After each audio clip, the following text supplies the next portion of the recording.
Hi everyone, my name is Sarah Killens. I'm the CEO of Kased Digital. At Kased Digital, we help Shopify store owners with pretty much anything Shopify. So if you have a new store that you want to build, you have a store migration, or you just need some help with an existing store, me and my team are here to help. One thing that we do a lot is store audits with new clients or with the existing clients if they just want to improve on some things. But it is a really, really helpful exercise, and it's an extremely helpful exercise to look at live sites with store owners and look at things that they like or they don't like or they want to replicate on their own stores and really learn it or really use it as a learning opportunity. So that is my inspiration behind this new YouTube series / Instagram Live series that's not really working as Instagram Live because it's really hard to share your desktop. So I'm thinking that this might live on YouTube now. But anyway, this is called How to Build It Better. My goal is to release one of these audits every week for stores from different industries. And the goal is to just talk through the live site and talk about how we would build it better if they were our clients. The first store that we are going to do today is Them Lala Skin. I chose this store because beauty products are super relatable. There's tons of beauty brands out there. Who doesn't love beauty brands and trying new products? And I also chose this store because of my obsession with reality TV and Vanderpump Rules and Lala Kent herself. I think Lala is awesome. And I think that these stores, these products, they don't match Lala's awesomeness. And I just wanted to show people that brands of all sizes make mistakes, and they make simple mistakes. And sometimes that can be the value of working with a professional is you don't even know what mistakes you're making. And consumers, they notice the little things. So these little mistakes can translate into big dollars for your business. And that is why we're producing these videos, to try and all learn together so we can be better together. So without further ado, let's dive on in. Let me just make sure I have my notes here. Okay, so first thing that we're going to talk about with this site is we're already on the site, so you guys can't see it load up. But one of the main things that flagged me as soon as I got here, maybe I should take a closer look, is there was no cookie opt-in. So because this site, I can make the assumption that it does have international reach. It is a celebrity brand. I know her show is broadcasted in many, many countries. So I can make the assumption that she's also selling in many, many countries.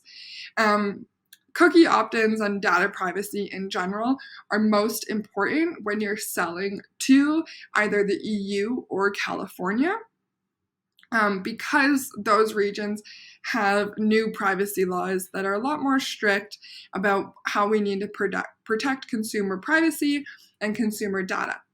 So you do need to have a cookie opt-in on your site and give people information on where they can go to your business to contact your business to get rid of the information that you are saving about them. Shopify, it does have these features built into their settings that you can enable opt-ins in your theme, or you can download a Shopify app that would give you a cookie banner pop-up. Sorry, I'm calling it a banner or a pop. I mean, they're really the same thing. But your cookie opt-in will usually either be a banner, a pop-up here, or a pop-up maybe in the corner here. That's number one that I would improve on here. Second thing is when we look at when we're talking about cookie policies and privacy policies and all things like that, this site, I can't actually see the policies on this site. So most usually brands will put their legal policies in their footer menu down here, but I'm not seeing them. If I go to checkout, I can probably see them because that's native in Shopify, but they really should be accessible via the home page here. So I did pull up an example just so I can show you guys. And sorry, let me get back to their homepage. I wasn't shopping, I was just showing somebody else this example. But yes, down here, we have this lovely legal menu that really all sites should have. So that's number one. I think I've said like 3 things are number 1 at this point. It's all number 1. It's all relevant. It's all relevant here. Next thing this is kind of compliance. Now we're getting kind of into consumer behavior. But I am from Canada. Lala is from California. We use different currencies, and we have this annoying thing between us called a border that when goods try and go through it, sometimes they want to charge us more money, and sometimes the goods can't even get through. So as a shopper, when I come to a site, I've got some questions as an international shopper, and I also want to see if I can shop in my local currency, because I am not that good at math, and to calculate prices between currencies, it ain't happening in my head, just like the average consumer. As an international shopper looking on this site, I don't see a lot of information for me, and I don't see an option of where I can look at my own currency. For some local brands, this might not be a concern, but for this brand in particular, like I said, I can make the assumption that they are trying to sell international because they have international reach, but they're not providing that information to their customers. Even when we go to the frequently asked questions, it's only talking about who's responsible for taxes or duties. That would be the consumer, but it's not telling me any information about how much it costs to ship to my country, or what carrier they use, or expected times, or even if I can pay in Canadian dollars at the checkout, which is possible with Shopify. You can have multi-currency checkout. So if you are selling to people from different countries that are paying in different currencies, fun fact, they prefer to pay in their currency. If you can take different currencies, which you can with Shopify payments, I recommend doing so. It will increase your conversions from those countries of what currencies you're taking. So for this store, for example, what I would recommend to this store owner is actually to check her Google Analytics to see how much traffic she's getting from other countries and whether making these changes to cater to international shoppers is worth it for her brand, which I think it is, if I haven't said it already. Next thing that we're going to dive into is accessibility. So Shopify's theme store, you guys might notice they're rolling out some new stuff, rolling out a new standard in themes. And this is actually one of the newer themes. So it is built to do a lot of good things for accessibility, and kind of set you guys up for success. However, as a store owner or as a professional, you should always double check. So the biggest things that you want to double check for are people who are visually impaired, how they are seeing the contrast in the colors. So this is a free tool that I use. It's a plugin that you can use for Chrome as well. It's called Accessibility Insights. And if I click on this little tab here, it takes away all the color. So if I was someone who's visually impaired, I couldn't see color, this is what I see. I want to make sure that none of these colors are washed out. Now, Lala actually did a really good job of this. Her theme also helped her. The next gen themes, they'll do things like automatic, oh my gosh, the word is escaping me. But they'll basically make sure that the colors, the text on top of the image pops for you through adjusting the transparency of the image and the color. I don't think it'll auto-adjust the color, but I think it does the transparency because your brand colors matter. But here, Lala's done a really good job of making sure that nothing washes out. And yeah, if I was visually impaired, this would still look pretty darn good. And fun fact, I am half blind, so, still looks good. And the next thing that we're going to look at is if somebody was mobility impaired and they couldn't use a mouse, or they had trouble using all like a trackpad on your laptop, or even some keys on the keyboard. What they would usually have is something called a screen reader. People who are visually impaired can also use this, and the screen reader will actually read out the text as well as they're tabbing through. But basically, a tabbed reader is a very common tool. So if we look at tab stops, if you just press the tab button on your keyboard, you can see all of the different places that somebody would be able to navigate to if using a screen reader. One thing that should be able to be tabbed to is this logo up here.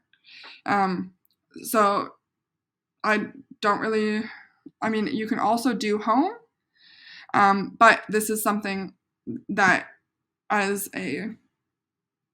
someone who's not using a screen reader, I can press the logo and it will take me back home. So someone who is using a screen reader should be able to do the same thing. If we just go back and try again, everything else looks pretty good. If there was a drop-down menu at all, we'd want to make sure that that can be navigated via tabs. One big thing that we just skipped over here is how to purchase this new product. We can't access that with a tab reader. Everything else does look good. Everything else that is clickable for a normal user is clickable via tabs. But that does lead us into one more thing that is not accessibility related, that is just more conversion rate optimization, really, is the number of call to actions on this page. This is a beautiful, beautiful site. I think we can all agree. Like, this imagery is gorgeous. Lala herself is gorgeous. The products are gorgeous. As a consumer, I'm scrolling through this entire site and I'm like, this is so great. This is so great. Click on it. Oh, I'm trying to click. I'm literally trying to click. How do I get to that product? I can't get there. If I go up here, bags be gone. I don't want my bags here anymore. How do I get them gone? Don't know, because when I click on it, nothing happens. That's not good, guys. That's really not good. On this whole page, there's only one call to action that brings me to all products. And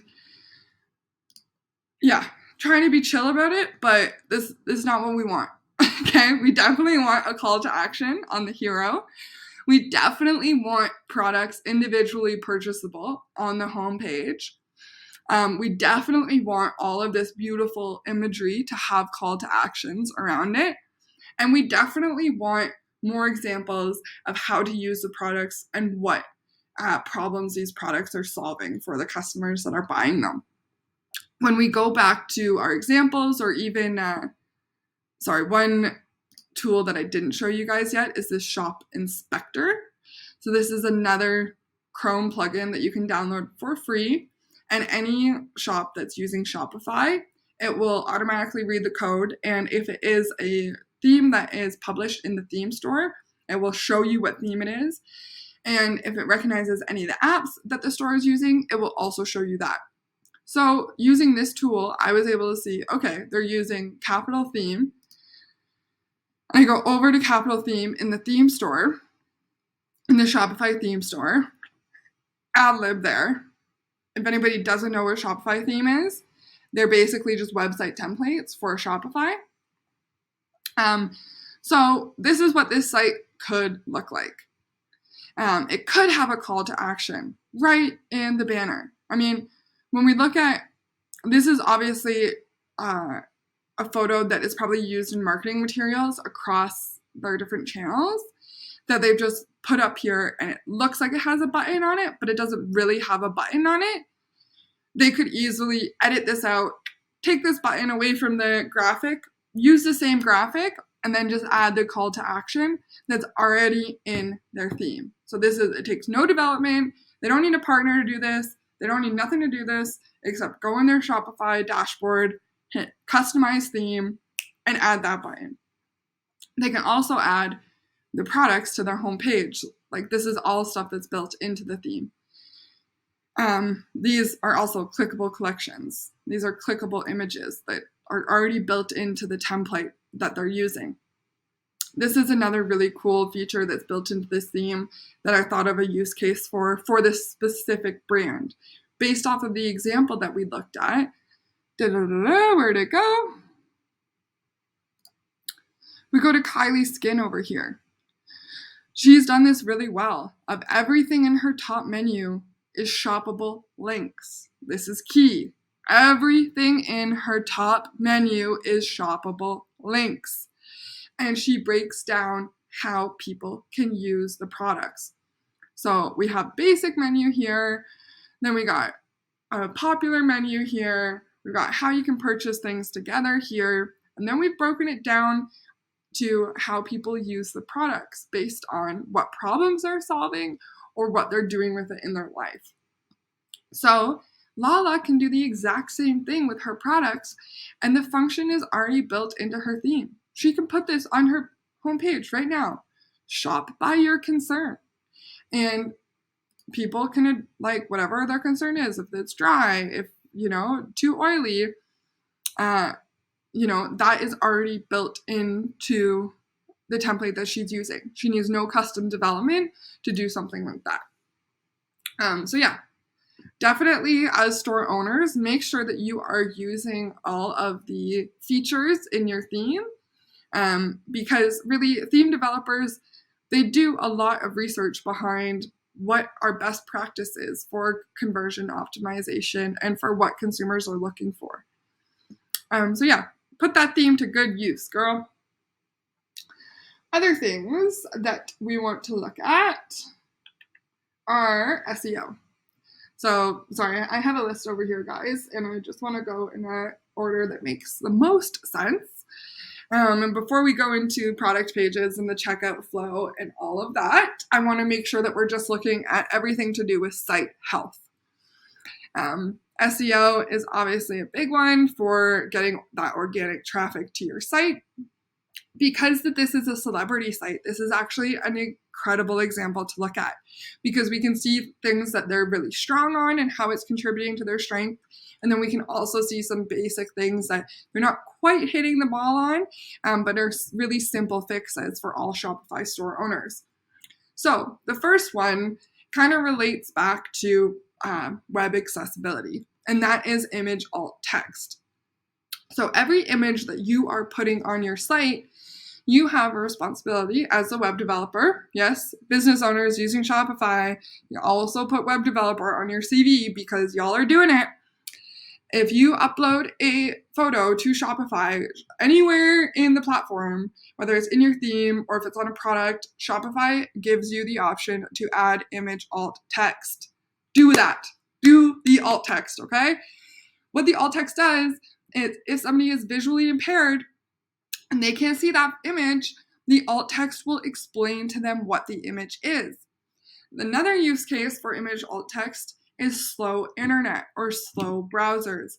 If your image is not loading, what will load in its place is that image alt text. Now, if I was working for Lala, I could easily see in her Shopify admin what images had alt text and what didn't. Because I don't have that access, I'm using another developer tool to check. I could also, do something not as fun and go inspect and look at the actual image itself. And it will say in there what the alt text is. But for ease of use, I've also downloaded a plugin, which I recommend you guys download if you do need it, where you can just click on the image and it'll show you what the alt text is. It'll automatically read it for you. Thank God for developer tools, so you don't have to sort through code all day.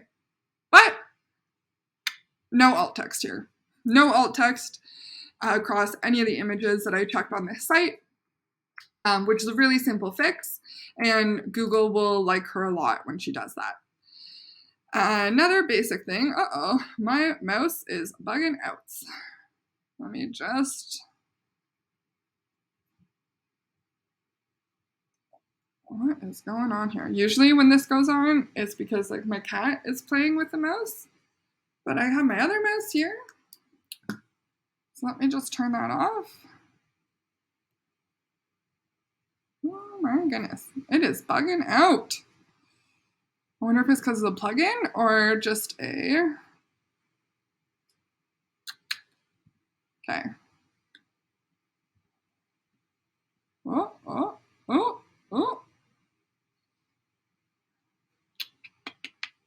What's going on? So many things.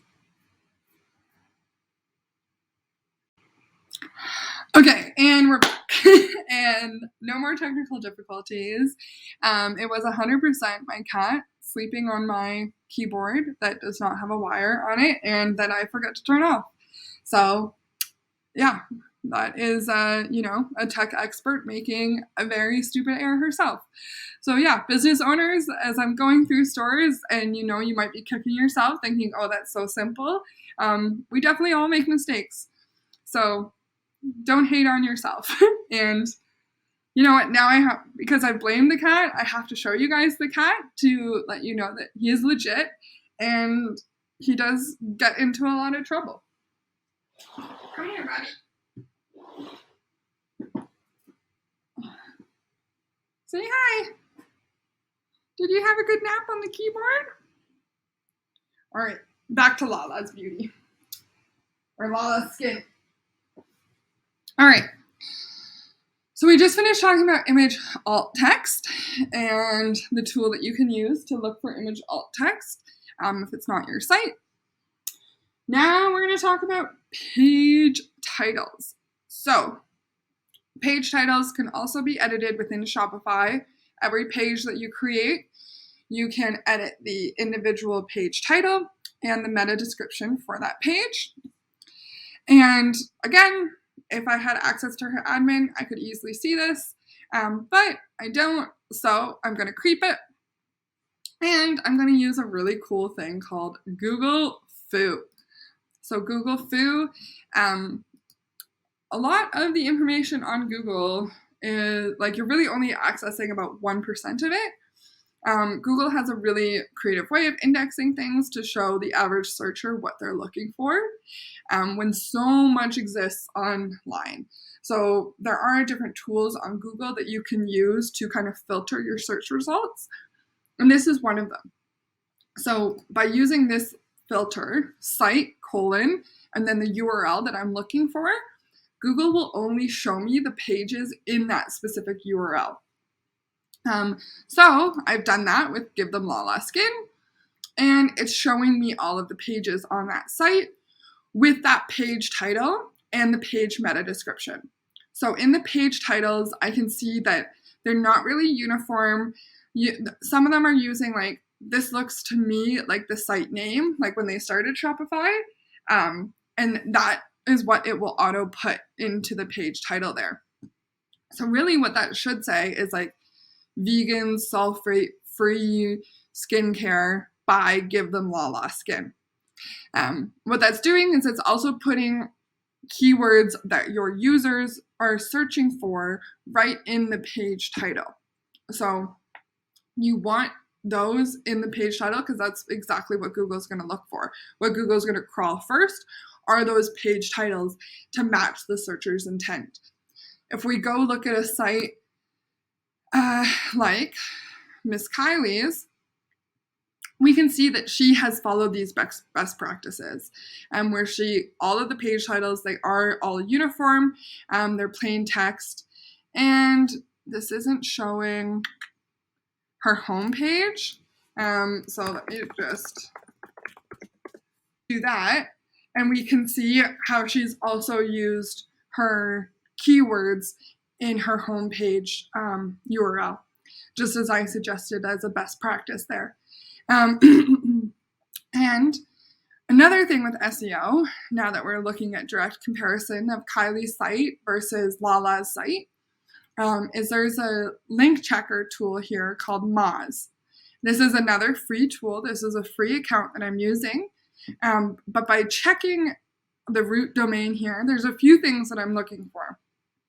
So I'm looking for domain authority is the number one indicator that the search engine will rank the domain on. And the domain authority is built through a few different factors, which I will not get into right now. That's a whole other YouTube video. But it is a really good indicator of basically the site strength, the site history, and how reputable the site is. So looking at this tool, 22 is actually a really decent like domain authority score, using my knowledge of how new the brand is. And that is really coming from how many linking domains this page has and how many inbound links it has. So these are all the inbound links for the page. So what that means is these are all of the other URLs on the internet that have a link to this site. And Google uses that as your kind of like reputation authority. It's kind of like, oh, well, we know this site really well, and this site talked about you, so you must be legit. And it shows you how many different domains are linking to this site. So that's 78 overall domains are linking to this site. And these are all of the individual links from that domain. So if I clicked on this, and this is where we can kind of, if you weren't familiar with Lala and her reality TV show, you could definitely tell by checking this out that this is a celebrity site. I mean, she's got an Us Weekly article. Oh, wow. They got it to couple tat. That's really nice. And somewhere in here, oh, there we go. Give them Lala Beauty. Wow, that was really lucky. But basically, now we found the link back to the site. So, we'll wait for that to load. I'll exit out. Well, hey, you know what? This is a really good next thing to talk about. Page speed. That took too long to load. So Shopify within the admin, it will give you a site speed score. There are a multitude of things that you can do to increase the speed of your store. Uh-oh, losing power.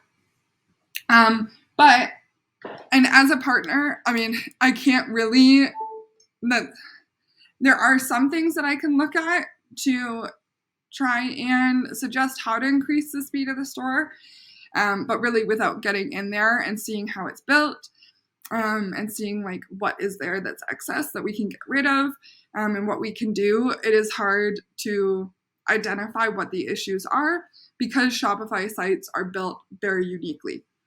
We can use a third-party tool through Google Search Console that looks at some things. And I did do a direct comparison of Kylie Cosmetics versus Give Them Lala. And this is is better than Kylie's score. I'll give her that. But there are definitely some issues that can be resolved. Some of these things are definitely difficult to deconstruct if you're not a developer, if you don't have that like technical knowledge. And some of them can't be fixed, honestly, with how Shopify's themes are built and just how they're natively put together. But some of them can be. So this is a really good indicator of, how it is performing and where there could be some performance issues. But really, you got to get into the Shopify admin and see what's there to see what we can do to improve this score. So going back to, we talked about page titles, image alt text, domain authority, site speed. We are just speeding through this. Now let's go into product pages. So as we're getting there, I'll just ad-lib that one of the main indicators of how well designed a Shopify site is how many clicks to purchase it takes the consumer to get there. So we already talked about how there should be more call to actions on this homepage. Now we'll go into, so if I was an average consumer, I've landed on this site, I've tried to click here, can't click here, where can I click? Okay, shop now. Now that's one click. Now I've got to get there with a second click. And then a third click. And then I'm now 4 clicks to check out. That can be reduced significantly by adding products to your home page and making a pull-out cart drawer that we'll talk about. So going into the product page, there's a few things that can be improved on here. Firstly, there are 2 different services, it looks like, enabled for split payments. So these are Afterpay and ShopPay are 2 different applications that people can pay through to split up their payments. That's a bit confusing. There really only needs to be one. And I really don't like where this text is placed.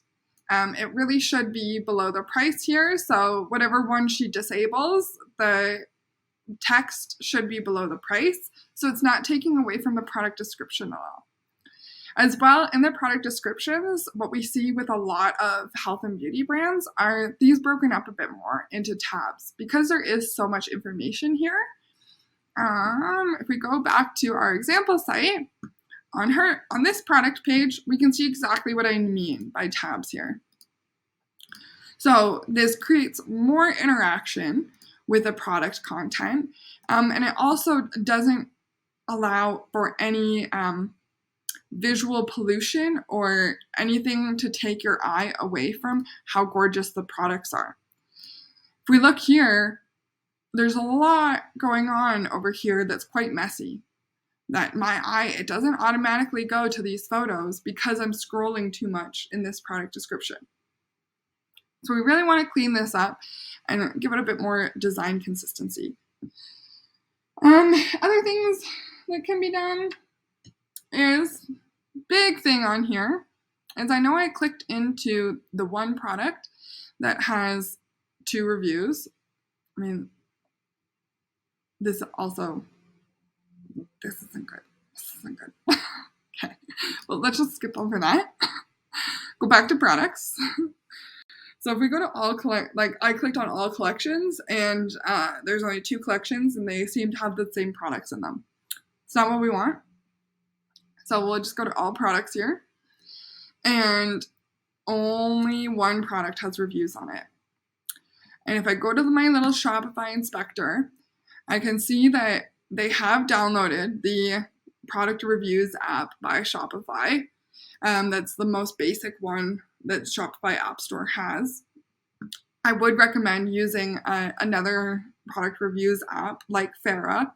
So an app like Fera on the Shopify App Store will not only give you a product review section, but it'll also give you tools to help you increase your product reviews. So somewhat like a brand like this, I know she's got sales. I know she's got an audience. Where are her reviews? Where are the social proof? Using a tool like Fera, you can create automated follow-ups after orders to ask people what they thought about the product and if they could leave a review. You can create incentives to incentivize customers to leave those reviews on products for you. There's lots of things that you can do strategically to increase your social proof. You can also use social proof apps to show people when others have shopped for the products, where they have bought the products from, and even like a countdown app of how many products you have left in stock, and when things are launching, etc.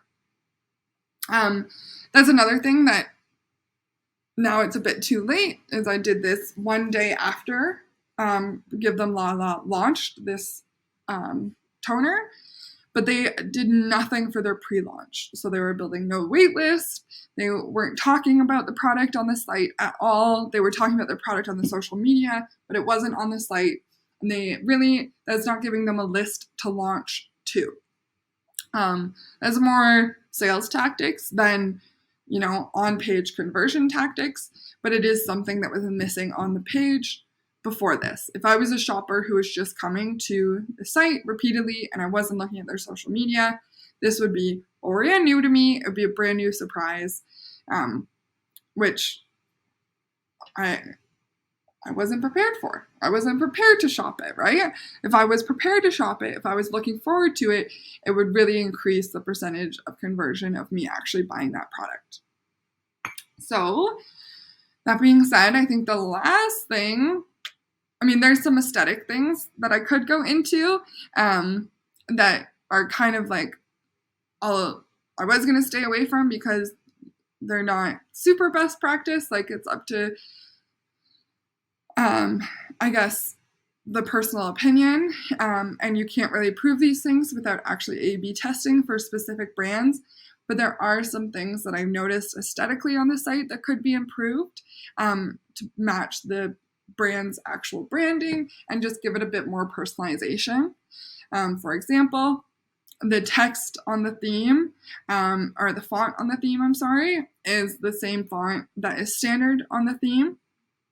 When we jump between Give Them Lala Beauty and Give Them Lala Skin, these are sister brands, and they are owned by the same woman. To my knowledge, they have the same ownership structure, all of that. However, they look significantly different. They have different logos. They have different Shopify themes. They have different fonts that they're using. And this creates inconsistencies in the consumer's mind. It also can create, like, if you built a marketplace site, you have an increased chance of people buying from both brands. Here, we're directing them back and forth between brands, and it's a decreased chance that they're going to make 2 cart purchases with 2 different shipping rates from 2 different stores that look different. The ideal experience here would be our example site, this is a huge brand. However, they have sub-brands and they've created a really unified shopping experience where you can actually shop everything on the site, on one site, which will increase your conversions across brands and probably up your average order value as well. So yeah, that's just a little thing that if you are dealing with multiple brands for your business, making them a cohesive shopping experience and a cohesive design experience, you'll definitely see a return on that. So let's go into the last thing here, which is after the product page. Where do we go? Hopefully we go to the checkout. And we already talked about way too many clicks to get here, but we're here now. We're trying to make the best of it. I'm going to add this to our cart, and bam, it redirects us to the cart page. Well, hey, what if I wanted to shop more? And I can't. I gotta click to get back to the products again. One thing that you could do that is built into this theme is a drawer checkout. So what do I mean by that? Let's just go back to the classic. Let's get a lip kit where it all started. And if I add this, boom, boom, look at that cart drawer. So I know how much I got in my cart, but I could keep shopping. So I could check out now, or I can keep going. It's up to me as the consumer. I have a choice. Consumers love choices. Let's go back here to this cart. Now we're going to go check out. And when we get to the checkout page, whoa, what is going on here? This doesn't look like Lala. This looks like basic Shopify. Where's Lala's logo? Where's Lala's coloring and her font? Like, this is very basic and it needs customization. There's just no way around it. If we go to checkout here, boom, boom, boom, boom. We've got a logo. We've got custom colors. We've got custom fonts. This is basically all the customization that you're able to do to Shopify's checkout for security reasons, but you should 100% be doing it. It is in Shopify's settings to customize your checkout. Get her done. And I think that's pretty much it. I think that's all I have on my audit. I mean, I could get really nitpicky. There are some things in the footer that weren't my favorite. For example, quick links, that is like a placeholder header that should say something else. The menu is the exact same menu that's in the home menu up here. This should be a lot more shopping centric. This should be a lot more informational centric down here. They should definitely be different menus. Should be labeled differently. Her newsletter sign up can be a bit more aesthetically pleasing. If we look in the actual theme, oh no, I keep clicking on stuff by accident. Go back to the home page. Look at how nice and animated that looks. It could look like that. And it could also give a bit more detail on what the subscriber is going to get. Sign up, get the newsletter, give us your email. I'm thinking sign up for what? What do I get? Because I want a promo. I want something exclusive, but there's no promise of that there. So I'm going to keep my email address for me for right now. So yeah, these are all the things that I would start with, just looking at a store. And really, again, guys, like I just want to say that I love Lala. This is not a slight to Lala in the least. This is a example of how all brands, big and small, celebrity, or mom who's sitting at the kitchen table right now trying to make bracelets and feed her kids at the same time, like we all make the same mistakes. They're simple mistakes, and working with an expert or just learning more on your own are the only ways that you can really improve your store and increase your conversions. So if you guys have any questions about any of the tools that I used, any of the apps that I talked about, or any of the best practices that I talked about, please drop those in the comments. I'd love to address them in the future sessions that we're going to do.